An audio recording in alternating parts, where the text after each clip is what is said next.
faça o seguinte teste. Experimente ser bom. Ser muito bom. Generoso. Perdoar sempre as pessoas. Sempre, sempre, por dentro e por fora. Já tentou isso alguma vez? Ou faça outro experimento mental. Diga assim, de agora para diante, tudo que me acontecer é culpa minha. Não vou culpar mais ninguém. Isso não é bem verdade, mas é uma disciplina. Não é isso? Quando você se irritar por pequena coisa, engula, fique quieto e faz de conta que não aconteceu, porque não tem coisa mais deprimente e mais prejudicial do que você se irritar por pequenas coisas. Por exemplo, com crianças. A criança, sei lá, derruba um prato, então você fica louco da vida. E por quê? É um pecado derrubar o prato?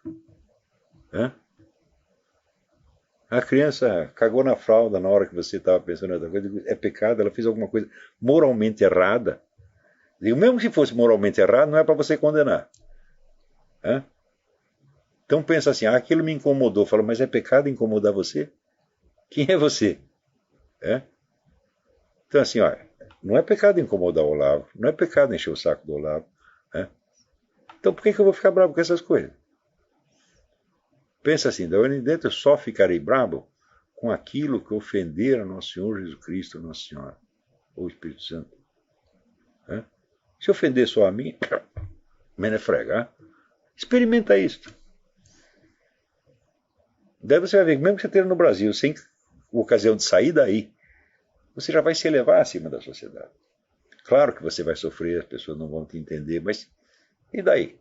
Qual é o problema de não te entenderem? Quem jamais foi compreendido neste mundo? Então, assim, acredite que existe a verdadeira bondade, que existe a santidade, que existe o heroísmo. Acredite nessas coisas, porque elas existem mesmo. Agora, da sociedade brasileira, elas não fazem parte. A mesquinharia é obrigatória. É disso que você tem que livrar, não é tanto do país. Quer dizer, não adianta, o brasileiro sai do país e ele vai estar lá observando a Catedral de Chartres como ele observaria um supermercado. Não é isso? O mundo está cheio de coisas grandiosas, maravilhosas, vão ter o sinal de Deus, o sinal da eternidade marcado na história, pô. Aproxime-se disso, absorva isso, tá entendendo? Se você vai só pelo que você gosta, você vai gostar sempre da mesma coisa e vai entrar no repetitivo. Não se trata do gostar, trata de absorver e compreender. Tá certo? Leia as vidas dos santos. Mas não vem com um negócio de carolice para cima de mim, você tá entendendo?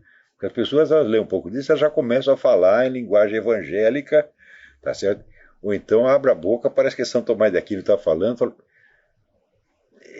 Isso é tudo, vamos dizer, é imitação grosseira. Você tem que imitar o fundo. O pessoal entra aqui e sai daqui.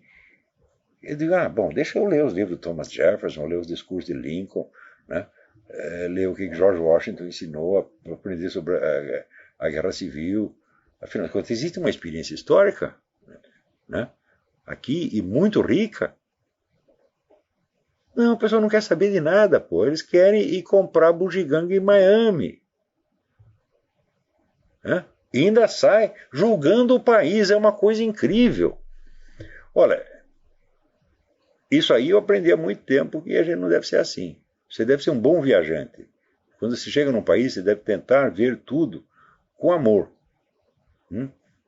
E com respeito. E não você já ficar criticando o país. Afinal de contas, você acabou de chegar, porra. Então, os países que eu visitei, eu tenho muito amor por eles. Até pelo México. O México foi o que eu menos gostei. O México teve muita coisa ruim lá, muita bucharia, etc, etc. Eu digo, mas eu raramente vi um povo tão alegre quanto o mexicano, porra. E a música popular tão maravilhosa quanto a mexicana, que dá de 10-0 na brasileira. Na Colômbia, na Romênia. Eu vi modos diferentes de ser que trazem em si uma virtude, uma riqueza. Tá certo? E aqui na América, então, nem se fala. O que eu vi de exemplo de bondade, de honradez aqui. Mas pessoa comum, você está entendendo? Uma coisa fundamental. O americano se preocupa sempre com o seguinte: qual é a coisa certa que eu devo fazer? O brasileiro nunca faz essa pergunta. Ele parte do princípio de que ele é o certo, ele é a encarnação do bem e o que for contra ele está errado. Então nunca aprende nada, porra. Hã? Então, por exemplo, coloque este problema perante uma decisão, não pergunte assim, o que é mais vantajoso fazer? O que vai me dar mais dinheiro? Né? O que vai melhorar a minha... Não, pergunte qual é a coisa certa para eu fazer. Ou dito de outro modo, como eles colocam aqui, o que Jesus faria. Não existe outro meio de você incorporar, né, o bem. O bem só tem uma fonte. E para incorporar essa fonte, você precisa da ajuda de muita gente, às vezes de uma sociedade inteira. E se não tem a sociedade está ruim, depois, meu filho, tem a história, tem os documentos históricos, e tem um negócio chamado avião, que você toma e você vai parar em outro lugar. Né?